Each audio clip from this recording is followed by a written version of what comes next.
ವೀಕ್ಷಕರೇ, ನಮ್ಮ ಚಳ್ಳಕೆರೆ ಟಿವಿಗೆ ಸ್ವಾಗತ. ಇಂದಿನ ಪ್ರಮುಖ ಸುದ್ದಿ. ಗುರುಪೂರ್ಣಿಮೆಯ ಪ್ರಯುಕ್ತ ನಗರದ ಶ್ರೀ ಶಿರಡಿ ಸಾಯಿಬಾಬಾ ಮಂದಿರದಲ್ಲಿ ನಡೆದ ವಿಶೇಷ ಪೂಜಾ ಕಾರ್ಯಕ್ರಮದಲ್ಲಿ ಚಳ್ಳಕೆರೆ ವಿಧಾನಸಭಾ ಕ್ಷೇತ್ರದ ಶಾಸಕ ಹಾಗೂ ಕರ್ನಾಟಕ ರಾಜ್ಯ ಸಣ್ಣ ಕೈಗಾರಿಕೆಗಳ ಅಭಿವೃದ್ಧಿ ನಿಗಮದ ಅಧ್ಯಕ್ಷರಾದ ಟಿ ರಘುಮೂರ್ತಿರವರು ಪಾಲ್ಗೊಂಡು ದೇವರಿಗೆ ವಿಶೇಷ ಪೂಜೆ ಸಲ್ಲಿಸಿದ್ದಾರೆ. ಇದೇ ಸಂದರ್ಭದಲ್ಲಿ ಶ್ರೀ ಕ್ಷೇತ್ರ ಧರ್ಮಸ್ಥಳ ಗ್ರಾಮೀಣಾಭಿವೃದ್ಧಿ ಟ್ರಸ್ಟ್ ವತಿಯಿಂದ ಆಯೋಜಿಸಿದ್ದ ಸಾಮೂಹಿಕ ಶ್ರೀ ಸತ್ಯನಾರಾಯಣ ಪೂಜಾ ಕಾರ್ಯಕ್ರಮದಲ್ಲಿಯೂ ಶಾಸಕ ಟಿ ರಘುಮೂರ್ತಿಯವರು ಭಾಗವಹಿಸಿದರು.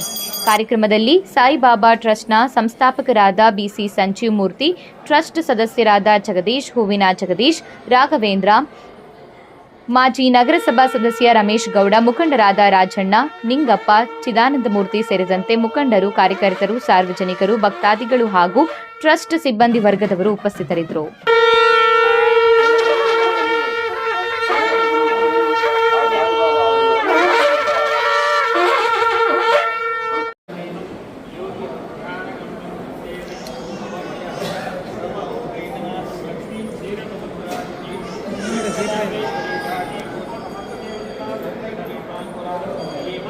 ಕಟಾಕ್ಷ